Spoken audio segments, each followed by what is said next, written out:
A very good evening. You're watching Primetime News on TV1, live and direct from our Newsfirst studios in Colombo. Bringing you the news, I'm Jadabdin. And I am Hashimi Pathirana. Let's start off with a look at your headlines for tonight. MSMEs can now use movable assets as collateral for loans. Vatican Foreign Minister Archbishop Gallagher visits Sri Lanka. Sajit Premadasa on a 3-day official visit to India. Suspects in 5,000 million rupee drug haul detained for questioning. India wins Women's World Cup for the first time. Champions awarded 510 million Indian rupees.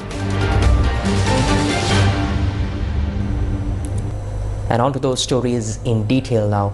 In your top story this evening, a major step toward improving access to finance for micro, small and medium enterprises was completed with the launch of the Secured Transactions Registry in Colombo. This initiative aims to simplify the long-standing challenge of pledging collateral when obtaining credit for working capital needs. Now, the STR, accessible via www.str.lk, provides a centralized digital platform for registering security interests in movable and intangible assets such as machinery, inventory, crops and even intellectual property, assets traditionally excluded from collateral-based lending. The Central Bank of Sri Lanka, in collaboration with the Credit Information Bureau of Sri Lanka, officially launched the Secured Transactions Registry, an initiative aimed at revolutionizing access to credit for micro, small and medium enterprises. More than half of MSMEs firms in not only Sri Lanka, in emerging markets, have less access to credit compared to other institutions. Mainly, the unavailability of collateral is frequently not the problem, rather it's the inability to utilize valuable assets as collateral. So, if you look at the MSMEs, their valuable assets are mainly more towards the movable assets, not necessarily the movable properties. So, there's a difficulty in using those as collateral. The empirical studies show that one of the most effective means of providing working capital to MSMEs through secured credit.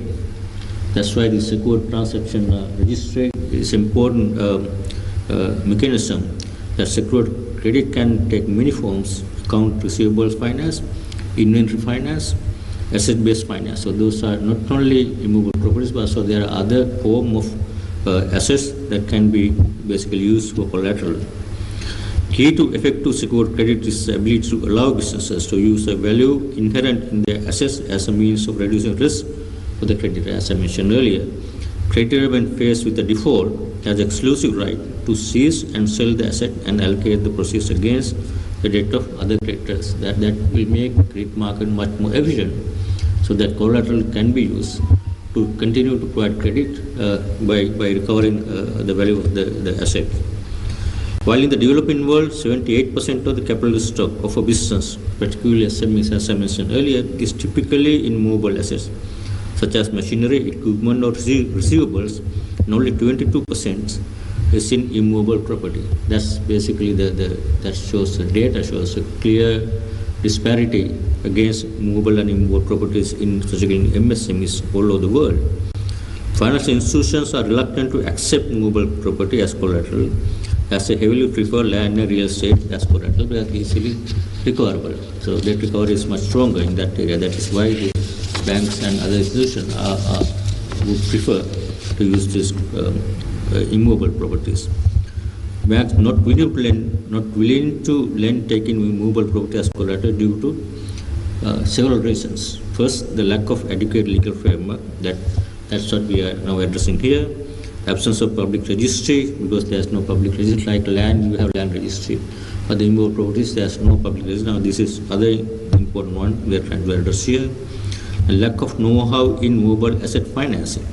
This again, I think we need to develop capacity building and knowledge in our skills in how to use this kind of movable asset financing.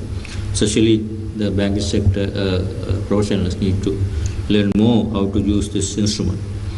Other one is the banks are not very much interested because that's not the core business to support use immovable properties as collateral. So the providing legal structures through which movable assets in developing markets can be effectively used as collateral will significantly improve access to finance by those micro and medium-sized businesses that need this most. Availability and cost of credit are directly influenced by the laws affecting secured transactions. This is why, what I mentioned earlier, this will certainly can tighten the premium for normal lending practices with these secured transactions. Also, from central bank point of view, we are also working towards one of the functions that we have is financial inclusion and financial literacy, and improve the entrepreneurship, financial knowledge of SMEs. That is another way of making financial inclusion more effective. A sound legal and institutional infrastructure is critical to maximize the economic potential of movable assets so that they can be used as collateral. Well-functioning secure transaction systems enable businesses to use their movable assets as security to generate capital. This is the whole idea of this initiative. In countries where security interests are perfected and there is a predictable priority system for creditors in cases of loan default, credit to the private sector as a percentage of GDP increased significantly. We know in Sri Lanka is still relatively low. Credit to GDP, the formal financial institution is relatively low. These are some of the distortions and issues that we have seen in the past. Hopefully this will again enhance access to credit overall for the economy. The STR, developed under the Secured Transactions Act No. 17 of 2024, is governed by the newly established Secured Transactions Registration Authority. It enables lenders to register security interests in movable and intangible assets such as machinery, inventory, crops and intellectual property, assets traditionally overlooked in collateral-based lending. This digital registry is designed to reduce risks associated with lending against movable assets, prevent double collateralization and streamline enforcement procedures in case of default. His Excellency Archbishop Paul Richard Gallagher, Secretary for Relations with States and International Organizations of the Holy See, arrived in Sri Lanka today for an official visit. Archbishop Paul Richard Gallagher will remain in Sri Lanka until the 8th of November. His Excellency Archbishop Paul Richard Gallagher, Secretary for Relations with States and International Organization of the Holy See, was warmly welcomed at the Bandaranayake International Airport by Arun Hemachandra, Deputy Minister of Foreign Affairs. During the visit, Archbishop Gallagher will call on President Andrakumara Dissanayake, Prime Minister Harini Amarasuriya, and will hold official talks with the Minister of Foreign Affairs, Foreign Employment and Tourism, Vijitha Herath. A special commemorative event marking the 50th anniversary of diplomatic relations will also be held in Colombo, where Archbishop Gallagher will deliver an address. The program will further include visits to sites of cultural and religious significance across the country, including churches affected by the Easter Sunday attacks in 2019. Opposition leader Sajith Premadasa has departed for India on a 3-day official visit following an invitation extended by the government of India. Now, according to the opposition leader's media unit, the visit will include high-level discussions with several Indian ministers. Opposition leader Sajith Premadasa made these comments in Minuangoda recently. At this very moment, the lives of our citizens have been completely devastated. This government has failed to uphold the rule of law in the country. What we are witnessing today is a jungle law. Drug traffickers, robbers, underworld figures, murderers and killers have taken over society. There are shootings in broad daylight.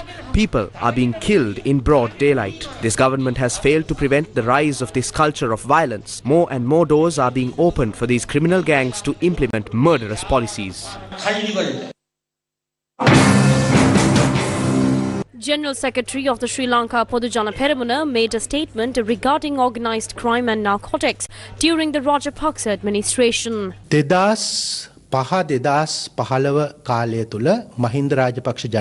Between 2005 and 2015, under President Mahinda Rajapaksa's leadership, we witnessed a period of intense efforts to combat organized crime and drug trafficking in this country.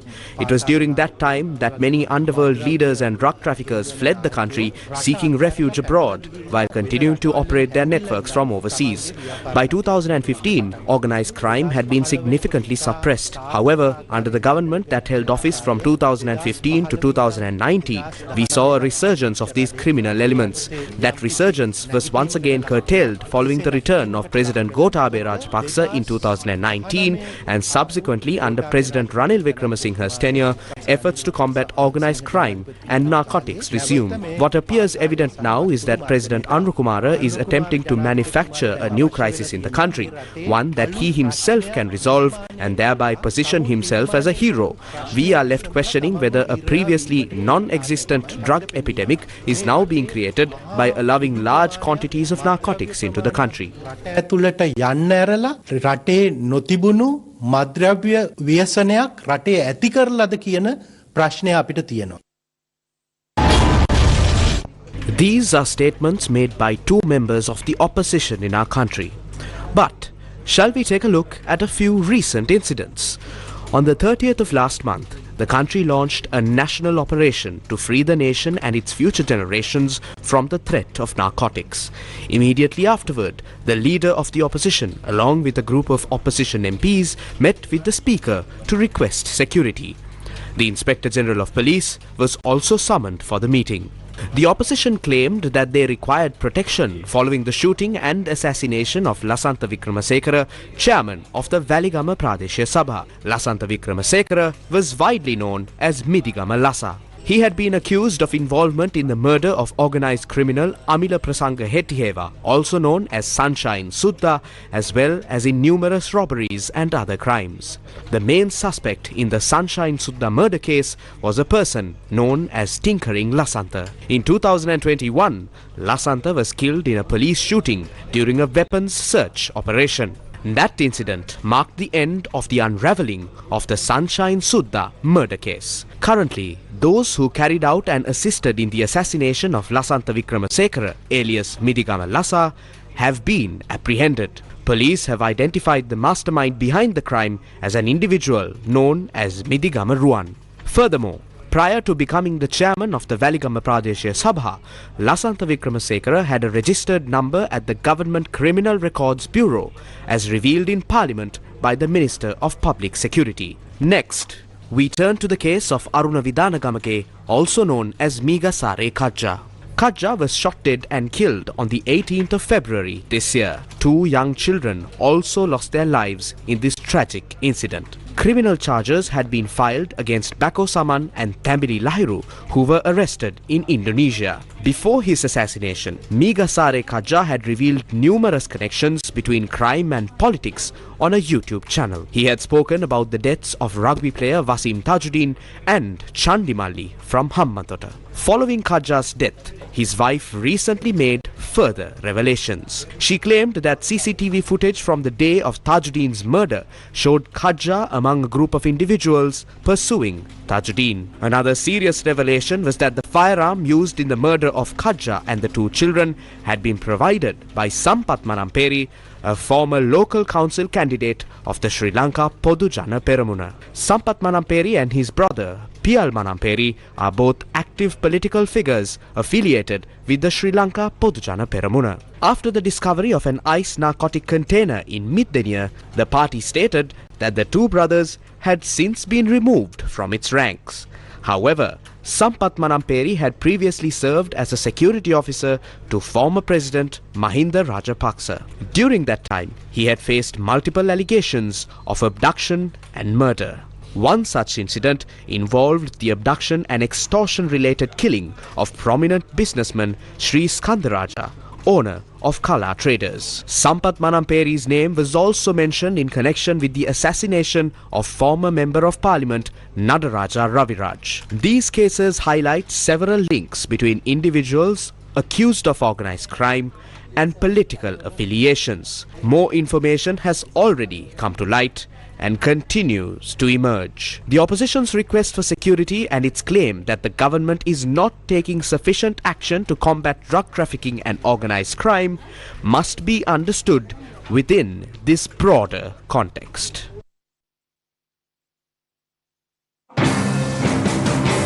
Alut Piyapat, or the New Wings organisation, commented on the opposition's recent statement in Colombo today. ජනතාව රටේ විෂ මද්ද්‍රව්‍ය වලට එරෙහිව The people have raised their voices against the narcotics that are poisoning our country. The government has strategically approached the matter. Until now, most of these operations were done with a political agenda. There was a time when certain major figures were exposed back in the day. State leaders went to them and embraced those individuals. When people like Madhush were letting out information on political figures connected to narcotics, they were taken to locate weapons and their lives were ended. The bags of school children were searched.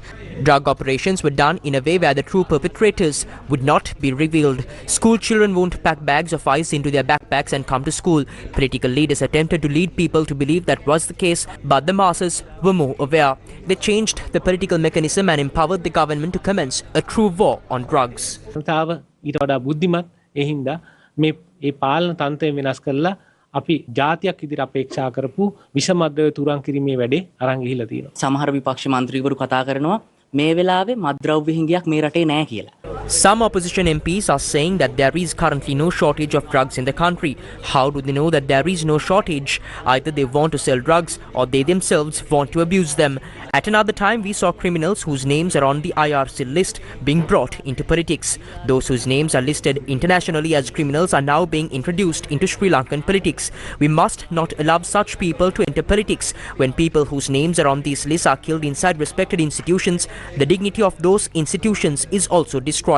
That's something we can't ignore. The police have all the information about anyone whose name appears on the IRC list. The intelligence units have that information and they have already reported it. Even then, these people are being brought into politics shamelessly to serve the personal and political interests of certain politicians who want to gather power at any cost.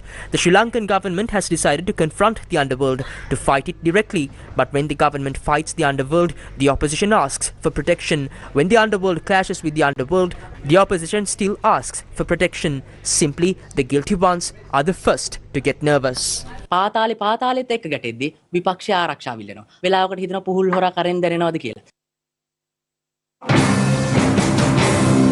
The Sri Lanka Working People's Front expressed the following views at a media briefing held in Hatton today.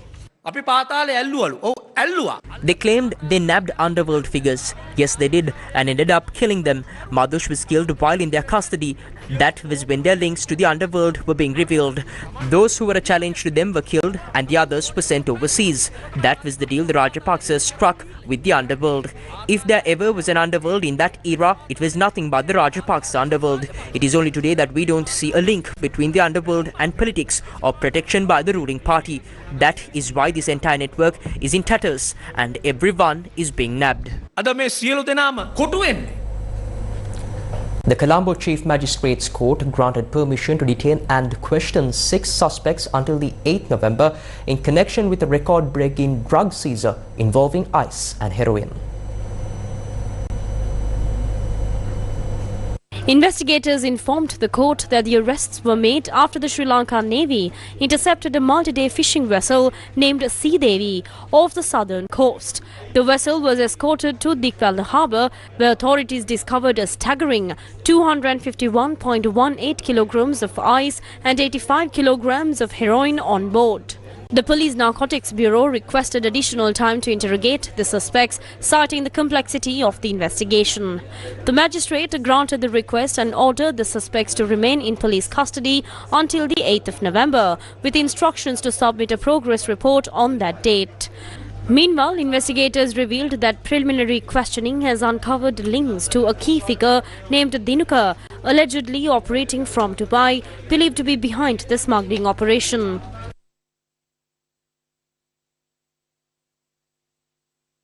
Sri Lanka Navy have apprehended 35 Indian fishermen for engaging in illegal fishing activities in Sri Lankan waters last night. The Navy also seized 4 Indian fishing trawlers during the operation. The Sri Lanka Navy said that the arrests were made during a special search operation carried out in the northern sea areas last night. According to Tamil Nadu media reports, the fishermen had set out to sea from harbours in Tamil Nadu and Pondicherry. Meanwhile, veteran Tamil Nadu actor and politician Vijay has called on the Indian central government to take immediate steps to secure the release of the detained fishermen.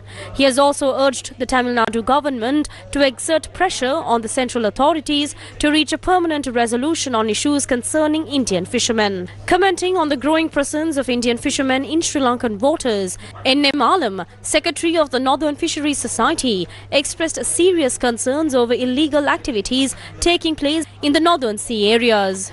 இலங்கை மீனவர்கள் CF Sri Lanka கடற்பகுதியை பயன்படுத்துவதை விட It is the Indian fishermen who now have a greater presence in the northern sea areas than our own Sri Lankan fishermen. We have reasonable concerns that certain illegal activities, including drug trafficking and abductions, may also be taking place in these waters. We earnestly request Indian fishermen to refrain from entering Sri Lankan territorial waters.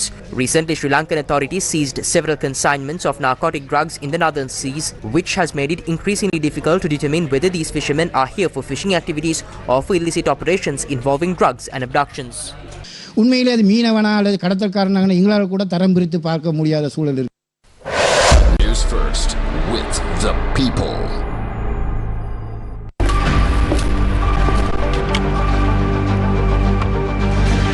Case file.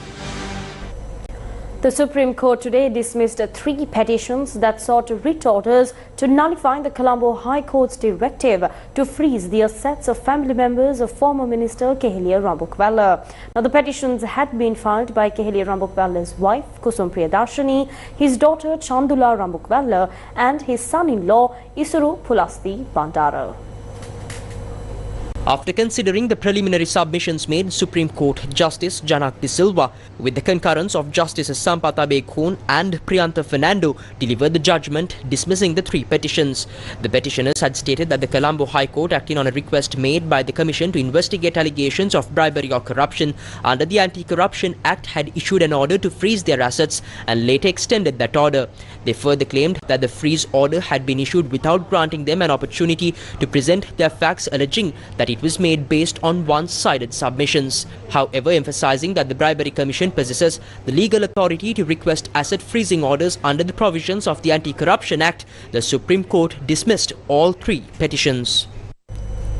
The Colombo Magistrates Court has granted bail to former General Manager of Sri Lanka Railways Sumatipala Mahanama and former Executive Director of the State Engineering Corporation Sarath Chandra Gunaratna. The duo were arrested earlier today by the Bribery Commission over corruption allegations. Colombo Chief Magistrate Asankes Bodragama today ordered the release on bail of former Executive Director of the State Engineering Corporation Sarath Chandra Gunaratna Jayatilaka, who was arrested and produced in court by the Bribery Commission. The suspect was accused of using employees and resources of the State Engineering Corporation to renovate the United National Party headquarters Sirikota in 2019 without charging any fees, thereby causing a financial loss exceeding 1.6 million rupees to the government. The Bribery Commission informed the court that the suspect's actions resulted in an undue benefit to the UNP and constituted an offence under the Anti-Corruption Act. After considering the submissions made, Chief Magistrate Bodragama ordered that the suspect be released on 2 personal sureties of 1 million rupees each and further imposed a travel ban preventing him from leaving the country. Appearing on behalf of the suspect, Attorney-at-Law Ranga Abe Singha informed the court that investigations into the incident had already been concluded and therefore requested that his client be granted bail. The magistrate, while granting bail to the suspect, ordered the case to be taken up again on the 9th December. Meanwhile, in a separate case, the Chief Magistrate also granted bail to former General Manager of Sri Lanka Railways Sumatipala Mahanama, who was also arrested by the Bribery Commission over allegations of corruption. He too was released on 2 personal sureties of 1 million rupees each, with a travel ban imposed on Mahanama. The Bribery Commission informed the court that Mahanama had allegedly continued the employment of a driver of the railway department named ILK Disanayaka, who had been suspended, allowing him to work illegally for nearly 4 years. The case has been scheduled to be taken up again on the 20th February. Due to construction work on the Central Expressway project, traffic along the Colombo-Kandy Road in the Kadawatha-Bandarawatha area has been restricted until the 31st of January 2026.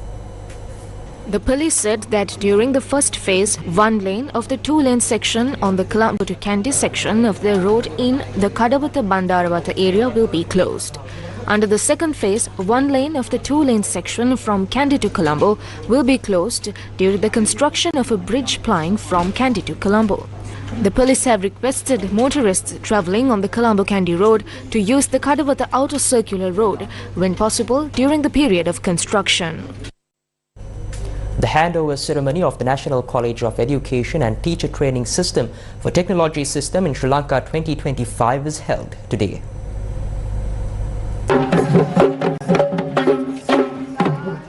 The completion of the National College of Education on Technology was successful with the support and continued cooperation of the people of the Republic of Korea and the Korea International Cooperation Agency. The ceremony was attended by Prime Minister Dr. Harini Amarasuriya, Ambassador of the Republic of Korea to Sri Lanka Myeon Lee, Yu Lee Lee, Country Director of the KOICA Sri Lanka office and several others.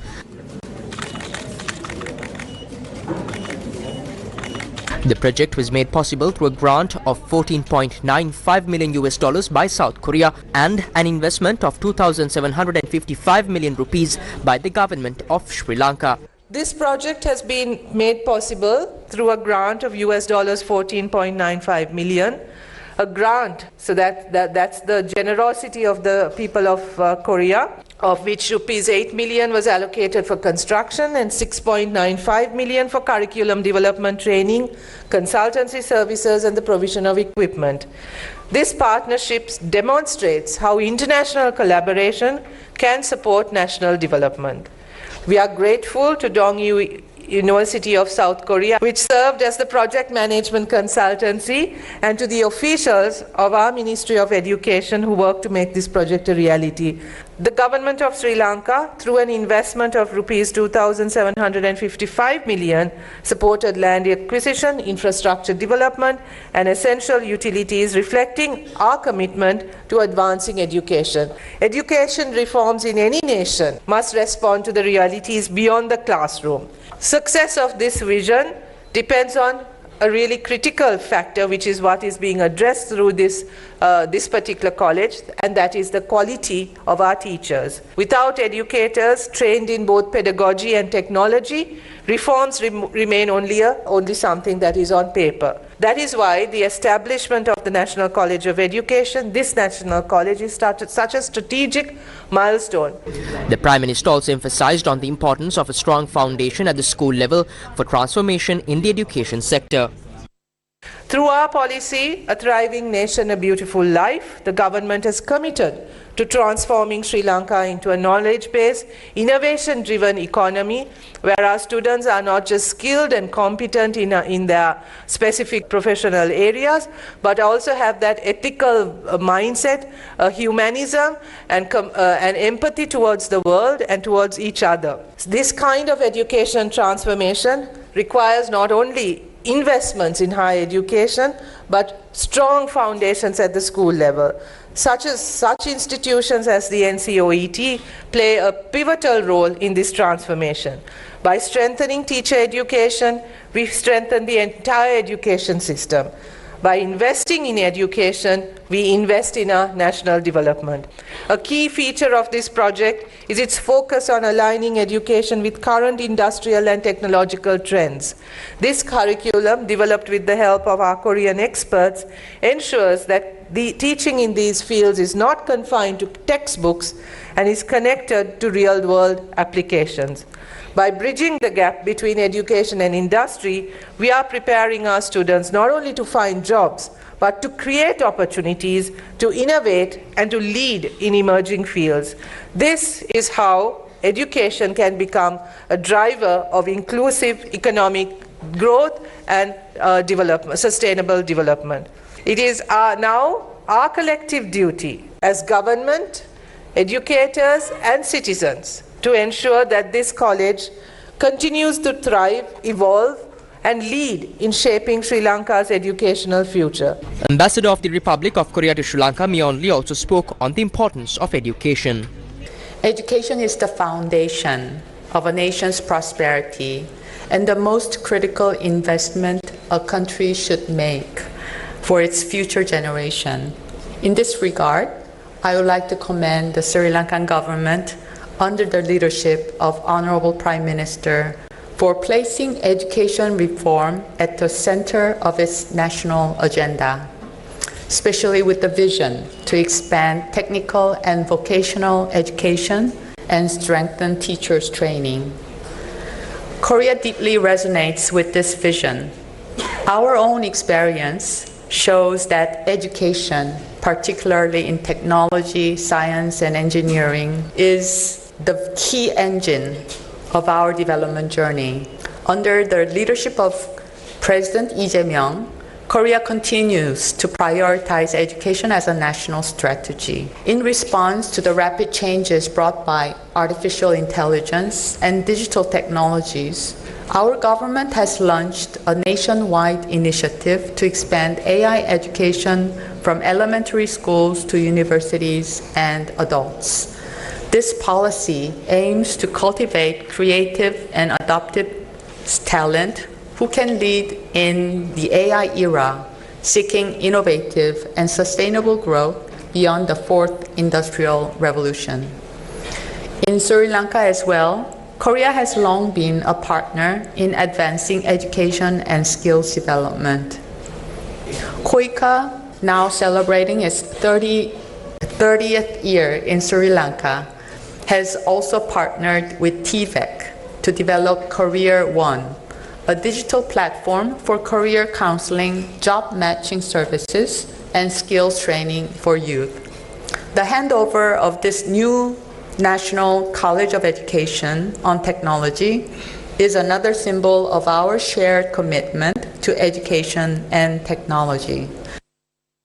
The GovPay platform has achieved remarkable milestones of processing over 1 billion rupees in payments on behalf of 200 government institutions, with 40,920 individual payments made across 3,079 citizen services.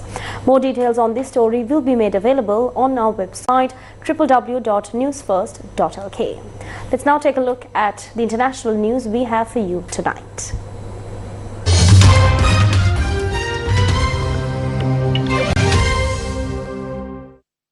US President Donald Trump has sent mixed signals about potential US intervention in Venezuela, playing down concerns of imminent war against the South American nation, but saying its leader Nicolas Maduro's days were numbered. Now, the president's remarks made during a CBS interview released on Sunday come as the US masses military units in the Caribbean and has conducted multiple strikes on alleged drug trafficking vessels, killing dozens. Maduro, who faces indictment in the US on drug trafficking charges, has accused Washington of using a drug offensive as a pretext for imposing regime change in Caracas to seize Venezuelan oil. The US military has carried out more than a dozen strikes on vessels in the Caribbean and the Pacific in recent weeks, killing at least 65 people. The campaign had prompted criticism from governments across the region.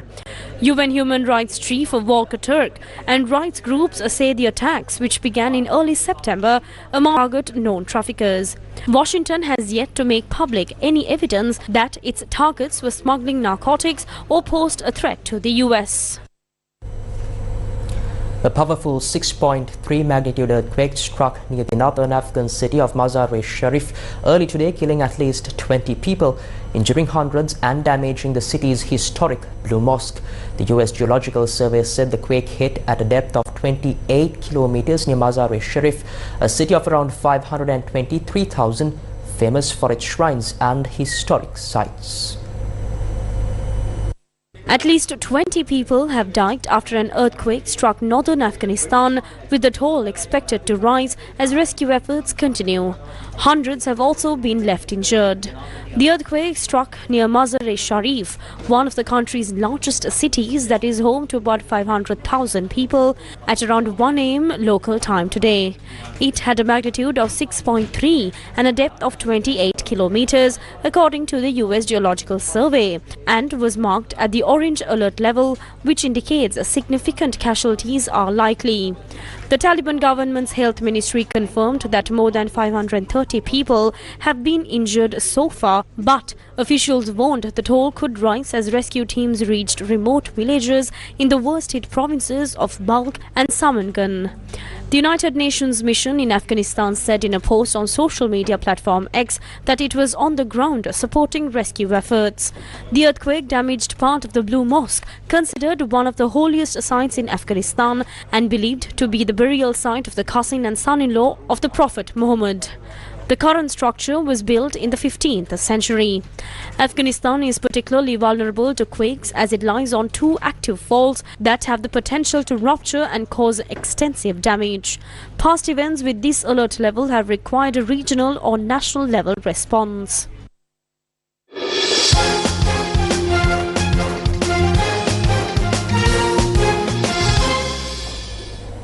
India women beat South Africa women by 52 runs to win the ICC Women's Cricket World Cup 2025 final in Mumbai last night, claiming their first ever World Cup crown. Michelle Pereira of Sri Lanka. South Africa won the toss and elected to bowl first. In the first innings, India put up 298 runs for the loss of 7 wickets, posting the second highest score in a women's ODI World Cup final. Shafali Verma led the way with a fine knock of 87 runs, while Deepti Sharma's half-century steadied the innings towards the end. South Africa won the toss and elected to bowl first. In the first innings, India put up 298 runs for the loss of 7 wickets, posting the second highest score in a women's ODI World Cup final. Shafali Verma led the way with a fine knock of 87 runs, while Deepti Sharma's half-century steadied the innings towards the end. Richa Ghosh added a lively cameo with 34 runs that gave India late momentum. For South Africa, Ayabonga Kaka was the standout performer with the ball with figures of 3 for 58.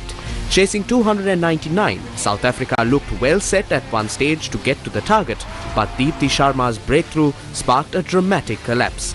After she dismissed Annery Dirksen, the Proteas crumbled from 209 for 5 to 246 all out. Now they're creating their own history by winning the ICC Women's Cricket World Cup here in India 2025 for the first time. Deepti Sharma was the standout performer with the ball for India, finishing with superb figures of 5 for 39, while Shafali Verma and Sri Sharani chipped in with key wickets to seal a historic win for India.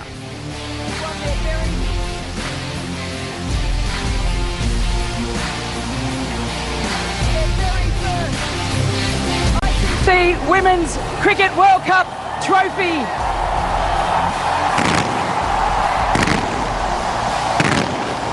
All matches of the 2025 Women's Cricket World Cup were broadcast live on TV1 and were streamed on sirasatv.lk as the official local broadcast rights holder of this historic tournament.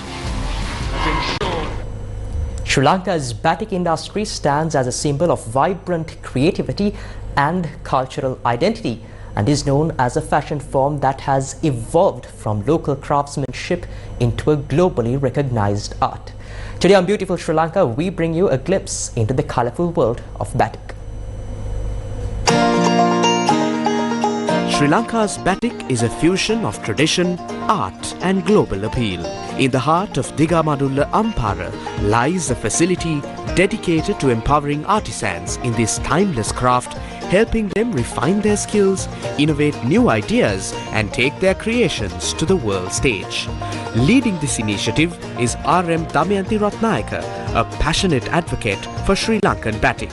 Through her work, she has not only provided opportunities for local artisans, but also contributed to elevating the batik industry to new heights of recognition and sustainability. Batik apparel, admired for its bold patterns, rich colors and intricate artistry, continues to hold a special place in the global fashion landscape. Each hand-dyed piece tells a story of heritage, craftsmanship and the enduring spirit of Sri Lankan artistry. Today, Sri Lanka's batik products are celebrated worldwide for their aesthetic beauty, cultural authenticity and artistic sophistication, reaffirming the island's proud legacy in textile art. Beautiful Sri Lanka. Nation's first internationally curated dance extravaganza, Sri Lanka Dance Festival or Paraiso 2025, concluded its first phase yesterday in Colombo. Now today marks the beginning of its second phase, the post-festival island adventure. The first phase of the Sri Lanka Dance Festival 2025, the nation's first ever internationally curated dance festival, concluded yesterday with a dazzling showcase of performances, artist collaborations and themed nights. The festival featured intensive dance workshops with more than 45 plus hours of training led by both local and international artists. Because nowadays, maybe through social media, I see a lot of people trying to copy others. But this sticker really exists. With the curtains closing on an unforgettable opening phase, Phase 2, the travel adventure, commenced today, taking participants on a journey through some of Sri Lanka's most scenic and iconic destinations. During the travel adventure, participants will explore the island's rich heritage, coastal beauty and wildlife as they travel from Mount Lavinia to Galle to the wilds of Yala and the golden beaches of Bentota, blending culture, adventure and relaxation into one unforgettable experience. Organized in collaboration with Sri Lanka Tourism, the event aims to position the country as Asia's premier destination for dance tourism. It brought together over 75 international artists, DJs, influencers and more than 500 dancers from over 15 countries. MTV-MBC Media Network is the official media partner of Sri Lanka Dance Festival 2025. And with that, we wrap up primetime news for tonight. Thank you for watching. Good night.